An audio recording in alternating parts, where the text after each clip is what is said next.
Hello student. तो देखिएगा बेटा, हम NTA IIT main paper series को आगे बढ़ाते हुए आज के इस वीडियो लेक्चर में पेपर नंबर 4 के बारे में डिस्कस करेंगे। तो देखिएगा बेटा, आपको वीडियो लास्ट तक देखना है क्योंकि मैं हर क्वेश्चन को उसके कॉन्सेप्ट के साथ एक्सप्लेन करूँगा और आपको ये भी बताऊँगा कि किस क्वेश्चन के साथ में किसी क्वेश्चन को सोल्व करने के लिए क्या क्या पॉइंट्स हमें पता होना चाहिए, और इसको देखने से आपको अपना जो रिवीजन टाइप पोर्शन है वो भी कंप्लीट हो जाएगा। तो देखिएगा, इस पेपर का जो फर्स्ट क्वेश्चन था, मतलब क्वेश्चन नंबर 3, आपको यहाँ से phenyl magnesium bromide Grignard reagent given है और इस ग्रिग्नायर रिएजेंट का रिएक्शन करना है इथाइलिन ऑक्साइड के साथ, साइक्लिक ईथर। प्रोडक्ट ए बनेगा और जो प्रोडक्ट ए बनेगा उसका वाटर के साथ हाइड्रोलाइसिस करना है, जिससे आपके पास मेजर प्रोडक्ट बी बनेगा। द प्रोडक्ट बी इज, आपको बताना है इस रिएक्शन में प्रोडक्ट बी क्या होगा। तो आपको पता है ग्रिग्नायर रिएजेंट इसके साथ रिएक्शन कर रहा है। तो सबसे पहले देखो, ग्रिग्नायर रिएजेंट जो होता है RMgX, इस RMgX में से R जो होता है ये नेगेटिव होता है और ये बेटर न्यूक्लियोफाइल की तरह बिहेव करता है। तो ये बेटर न्यूक्लियोफाइल है और ये एक प्रकार से आपके NSR रिएक्शन का पोर्शन हो गया। अब आप देखो, ये इस पर अटैक करेगा। आप देखो यहाँ दोनों कार्बन सेम है तो ये किसी भी कार्बन पर अटैक कर सकता है। तो क्या होगा रिएक्शन, CH2CH2O, इस पर रिएक्शन करेंगे PHMgBr, ये नेगेटिव है, न्यूक्लियोफाइल है। ये न्यूक्लियोफाइल इस पर अटैक करेगा, जैसे इस कार्बन पर अटैक करेगा ये बॉन्ड यहाँ से ब्रेक हो जाएगा और किसका फॉर्मेशन होगा, CH2 आपके पास यहाँ रिंग पर पीएच लग जाएगा और यहाँ पर OMgBr आ जाएगा। अब ये जो OMgBr आया इसका मैं यहाँ से क्या करूँगा, एसिडिक मीडियम में हाइड्रोलाइसिस। तो ये एसिडिक मीडियम में हाइड्रोलाइसिस करेंगे। जैसे ही एसिडिक मीडियम में हाइड्रोलाइसिस करोगे यहाँ पर तो क्या हो जाएगा H और यहाँ पर क्या हो जाएगा OH। तो बताओ किस प्रोडक्ट का फॉर्मेशन हो जाएगा, CH2 PH और यहाँ पर क्या आ जाएगा OH, ये अल्कोहल का फॉर्मेशन हो जाएगा और रिमेनिंग पार्ट MgBr और OH हो जाएगा। अब देखो इसका IUPAC नेम क्या होगा। तो इसमें फंक्शनल ग्रुप रिंग के बाहर है तो हम जो चेन का सिलेक्शन करेंगे वो चेन ये हो जाएगी और नंबरिंग फंक्शनल ग्रुप के अकॉर्डिंग करेंगे तो ये 1 हो जाएगा, ये 2 हो जाएगा। तो इसका IUPAC नेम हो जाएगा 2-फिनाइल इथेनॉल। तो बताओ इसमें कौन सा आंसर राइट है, बेंजाइल अल्कोहल रॉन्ग, 2-फिनाइल इथेनॉल। तो इसका आंसर होगा सर 2-फिनाइल एथेनॉल। अब आप चाहो तो यहाँ से इसका स्क्रीनशॉट ले सकते हो। अब हम यहाँ से नेक्स्ट क्वेश्चन के बारे में डिस्कस करेंगे। तो देखिएगा नेक्स्ट क्वेश्चन नंबर 4, आपको ये साइक्लिक रिंग है और इस साइक्लिक रिंग में यहाँ डबल बॉन्ड है, इसका रिएक्शन करना है B2H6 डाइबोरेन के साथ और सेकेंड स्टेप में ऑक्सीडेशन करना है हाइड्रोजन पेरोक्साइड के साथ बेसिक मीडियम में। बेटा इस रिएक्शन को बोला जाता है hydroboration oxidation reaction, HBO, hydroboration oxidation reaction. और हमें पता है कि जो एल्कीन होती है, इस एल्कीन का मेन रिएक्शन है इलेक्ट्रोफिलिक एडिशन रिएक्शन और एल्कीन के ऊपर EAR में ये जो रिएक्शन है वो कौन सा है, एडिशन ऑफ H2O वाटर है। और एक बात बता दूं मैं कि एल्कीन पर एडिशन ऑफ वाटर 3 टाइप से किया जाता है, 3 डिफरेंट रिएजेंट के साथ। फर्स्ट है H2OH+ अर्थात डाइल्यूट H2SO4 के साथ। एक किया जाता है HgOAc मर्क्यूरिक एसीटेट वाटर और NaBH4OH- और एक किया जाता है B2H6 डाइबोरेन THF H2O2OH- के साथ। अब देखो इस रिएक्शन को तो बोला जाता है एसिडिक हाइड्रेशन और इसको बोला जाता है ऑक्सीमर्क्यूरेशन डीमर्क्यूरेशन और इसको बोला जाता है हाइड्रोबोरेशन ऑक्सीडेशन। ये रिएक्शन हो गई, hydroboration oxidation, oxymercuration demercuration, acidic hydration. यहाँ पर आपका जो इंटरमीडिएट है वो केटाइन बनता है या नहीं होता, या नहीं होता। और इंटरमीडिएट केटाइन बनने की वजह से रीअरेंजमेंट यहाँ होता है या नहीं होता, या नहीं होता। और यहाँ जो आपका इंटरमीडिएट बनता है वो है साइक्लिक केटाइन। और चीज़ बता दूं कि अगर नियम की बात करें तो यहाँ पर आपके MKW अप्लाई होता है यहाँ भी मार्कोनी ऑफ अप्लाई होता है, जबकि यहाँ पर एंटी MKW अप्लाई होता है। तो इसका मतलब डाई बोरेन के साथ एंटी मार्कोनी ऑफ रूल लगेगा, और एंटी मार्कोनी ने कहा था कि न्यूक्लियोफाइल हमेशा लेस क्राउडेड कार्बन पर होगा। और चीज़ कि डाई बोरेन के साथ में जो है तो it is the responsible for syn addition, ये आपके सिन एडिशन के लिए रेस्पॉन्सिबल है, जबकि ऑक्सीमर्क्यूरेशन डीमर्क्यूरेशन में साइक्लिक कैटायन के फॉर्मेशन के वजह से ये एंटी एडिशन के लिए रेस्पॉन्सिबल है। तो यहाँ पर इस रिएक्शन में जो प्रोडक्ट होगा वो सिन एडिशन के वाया होगा। सिन एडिशन का मतलब है H and OH on same side, ये दोनों आपके सेम साइड होंगे। तो ध्यान रखना H और OH दोनों सेम साइड में होंगे। एंटी मार्कोनियोफ रूल लगेगा, तो एंटी मार्कोनियोफ का मतलब है nucleophile attack less crowded carbon, less crowded carbon पर अटैक करेगा। तो अब आप जरा देखिएगा इस रिंग में ये कार्बन मोर क्राउडेड है, ये कार्बन लेस क्राउडेड है, तो लेस क्राउडेड कार्बन पर आपका OH होगा। तो यहाँ से जो प्रोडक्ट बनेगा वो देखिएगा प्रोडक्ट क्या होगा, ये था, इस पर ये मिथाइल है, तो इस पर ये OH है, तो यहाँ पर OH लगेगा। अगर OH नीचे की साइड होगा तो H भी नीचे की साइड ही होगा। क्यों? क्योंकि it is the responsible for syn addition, अर्थात H OH दोनों सेम साइड पर होंगे। तो बताओ कौन सा आंसर राइट है इसमें। तो आप देखिएगा फर्स्ट ऑप्शन आपका रॉन्ग है, क्योंकि इसने OH जो ग्रुप लगाया है वो मोर क्राउडेड कार्बन पे लगाया, जो रॉन्ग है। सेकंड ऑप्शन आपका राइट है, क्योंकि यहाँ पर H OH दोनों सेम साइड है। थर्ड ऑप्शन रॉन्ग है, क्योंकि OH अपोजिट डायरेक्शन में, ये एंटी एडिशन का है। तो बताओ इस क्वेश्चन का आंसर क्या होगा बेटा, बी, अर्थात इस क्वेश्चन का आंसर आपका राइट बी है। कैसे होता है रिएक्शन, हल्का सा मैं एक्सप्लेन कर दूँ इसको। C डबल बॉन्ड C है, इस पर जब हम B2H6 अर्थात डाई बोरेन को ऐड करते हैं तो इसमें CC पहले कॉम्प्लेक्स बनेगा, यहाँ पर H होगा, यहाँ पर आपका आउटर कार्बन पे BH2 ऐड होगा, ये कॉम्प्लेक्स होगा, और ये कॉम्प्लेक्स जब डिसोसिएट होगा तो CC इस पर तो हो जाएगा क्या, यहाँ पर इस वाले पर तो क्या हो जाएगा आपका BH2 हो जाएगा, और इस पर H हो जाएगा, ये बन गया। अब आप देखो इसमें 2 हाइड्रोजन है, फिर ये रिएक्शन करके यहाँ से ट्राई, अर्थात यहाँ से जो आपका इंटरमीडिएट बनता है CC होल ट्वाइज 3 और B, ट्राई एल्किल बोरेन बनता है। क्यों बनता है ट्राई एल्किल बोरेन, क्योंकि बोरोन में यहाँ पर हाइड्रोजन 3 है, तो 3 एल्काइल ग्रुप ऐड हो जाते हैं, और जब इसका हम हाइड्रोजन पेरोक्साइड के साथ ऑक्सीडेशन करते हैं, अब इसका ऑक्सीडेशन होगा तब यहाँ से ये B हट जाएगा और OH ग्रुप ऐड हो जाएगा, ये इसका मैकेनिज्म भी है। तो इस क्वेश्चन का आंसर है B। अब आप चाहो तो इसका स्क्रीनशॉट ले लो। अब हम यहाँ से नेक्स्ट क्वेश्चन के बारे में डिस्कस करेंगे। तो देखिएगा next question number 7, which of the given statement is correct. आपको बताना है इनमें से कौन सा स्टेटमेंट करेक्ट है। फर्स्ट है boiling point of cis but two ene trans but two ene, मतलब सिस ब्यूटीन का ज़्यादा है। बॉइलिंग पॉइंट ऑफ सिस का ट्रांस से लेस है।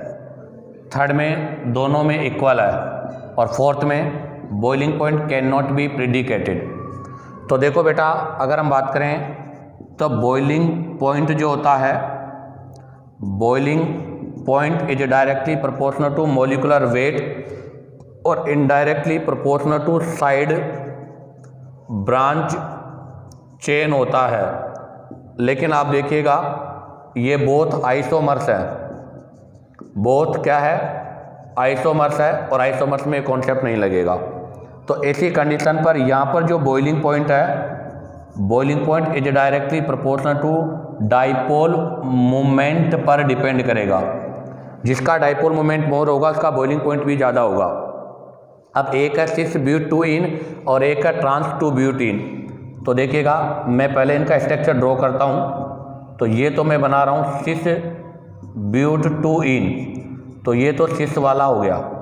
अब इसका हम एक ट्रांसफॉर्म भी एक्सप्लेन करते हैं, और ये इसका ट्रांसफॉर्म हो गया। अब आप देखिएगा इसका डाइपोल मोमेंट, यहाँ पर ये CH3 sp3 है, ये sp2 है, ये sp3 है, ये sp2 है, और sp2e की En मोर है। तो इसका मतलब यहाँ पर जो डायरेक्शन होगा वो डायरेक्शन कैसे होगा, ऐसे होगा, ठीक है। और अब आप देखो यहाँ पर ये sp2 है, ये sp3 है, तो यहाँ पर भी डायरेक्शन ऐसे होगा। ये μ1 है, ये μ2 है, तो बताओ नेट रिजल्टेंट कौन सी डायरेक्शन में होगा, एक ही डायरेक्शन में होगा। तो यहाँ पर अगर मैं बात करूँ तो mu net equal to μ1 plus μ2 आ गया। अब आप देखो इसके बाद में ट्रांस के अंदर भी अगर हम डायरेक्शन की बात करेंगे तो यहाँ पर डायरेक्शन ऐसे होगा और इस वाले में डायरेक्शन ऐसे होगा। ये μ1 है, ये μ2 है, यहाँ पर μ1 और μ2 इक्वल तो है बट इन अपोजिट डायरेक्शन में है, इसलिए म्यू नेट की वैल्यू क्या हो जाएगी 0, और म्यू नेट की वैल्यू 0 हो जाएगी तो ये तो क्या हो जाएगा आपका नॉन पोलर हो जाएगा, और जबकि ये क्या हो जाएगा आपका पोलर हो जाएगा। अब आप बताओ इसका अगर डाइपोल मोमेंट ट्रांस से मोर होगा तो इसका बॉइलिंग पॉइंट भी इससे क्या होगा, मोर होगा। तो अगर मैं बात करूं डाइपोल मोमेंट की तो डाइपोल मोमेंट जो होता है सिस इज ग्रेटर देन ट्रांस होता है, तो फिर बताओ बॉइलिंग पॉइंट जो होगा वो भी सिस ग्रेटर देन क्या होगा, ट्रांस होगा। और वैसे भी जनरली सिस का डाइपोल मोमेंट हमेशा ट्रांस से होता है, बट एक कंडीशन ऐसी है जहाँ पर ये आपका कॉन्सेप्ट नहीं लगेगा। वो कंडीशन ये है कि डिफरेंट नेचर सब्स्टिट्यूटेंट प्रेजेंट, अगर डिफरेंट नेचर के सब्स्टिट्यूटेंट प्रेजेंट है, अर्थात एक आपका EWG ग्रुप है और एक आपका अगर EDG ग्रुप है, तो ऐसी कंडीशन पर ट्रांस का डाइपोल मोमेंट सिस से मोर होता है और ऐसी कंडीशन पर उसका बॉइलिंग पॉइंट भी क्या होगा, सिस से मोर होगा। तो ये एक स्पेशल कंडीशन है, ध्यान रखना, जहाँ पर ट्रांस का डाइपोल मोमेंट सिस से मोर होता है और ट्रांस का बॉइलिंग पॉइंट भी सिस से मोर होता है। कौन सी स्पेशल कंडीशन है, जब आपके बोथ इलेक्ट्रॉन विड्रॉल मतलब आपके जो बोथ सब्स्टिट्यूटेंट है वो डिफरेंट नेचर के हो, एक EWG होना चाहिए और एक EDG होना चाहिए। तो बताइए इस क्वेश्चन का आंसर क्या होगा। यहाँ पर सिस का डाइपोल मोमेंट ट्रांस से मोर है, तो boiling point of cis is greater than trans, first answer आपका राइट है। अब आप चाहो तो इसका स्क्रीनशॉट ले लो। अब हम यहाँ से नेक्स्ट क्वेश्चन के बारे में डिस्कस करेंगे। तो देखिएगा next question number 15, the major product in the following reaction is, आपको इस रिएक्शन में मेजर प्रोडक्ट बताना है। ये यहाँ पर कीटोन है और इसके साथ में एक हेलोजन ग्रुप भी लगा हुआ है। पहला reaction methyl magnesium bromide Grignard agent के साथ in presence of dry ether, और वैसे भी आपको बताया कि ग्रिग्नायर एजेंट को हमेशा ईथर के साथ रखा जाता है क्योंकि ग्रिग्नायर एजेंट ह्यूमिडिटी को एब्जॉर्ब करके अल्कोहल में कन्वर्ट हो जाता है, इसलिए इसको ड्राई ईथर में रखेंगे। तो इसका मतलब ये वापस वही क्या हो गया, NaR रिएक्शन हो गया। तो देखो इस रिएक्शन को कैसे सोल्व करेंगे हम। ये कार्बोनिल कंपाउंड है मतलब कीटोन, इस पर रिएक्शन करेंगे हम ग्रिग्नायर रिएजेंट, और ग्रिग्नायर रिएजेंट का ये NaR न्यूक्लियोफिलिक एडिशन रिएक्शन है जिसके अंदर यहाँ से ये बॉन्ड शिफ्ट होगा, इस पे नेगेटिव हो जाएगा, इस पे पॉजिटिव, तो यहाँ पार्शियली पॉजिटिव, यहाँ पार्शियली नेगेटिव होगा, CH3 माइनस में होगा तो माइनस वाला प्लस पे अटैक करेगा और प्लस वाला माइनस पर अटैक करेगा।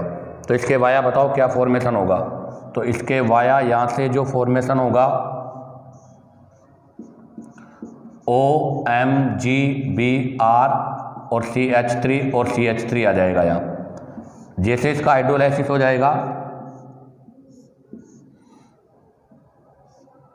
ये OH में कन्वर्ट हो जाएगा, अर्थात यहाँ से अल्कोहल का फॉर्मेशन हो जाएगा, ये अल्कोहल बन गया।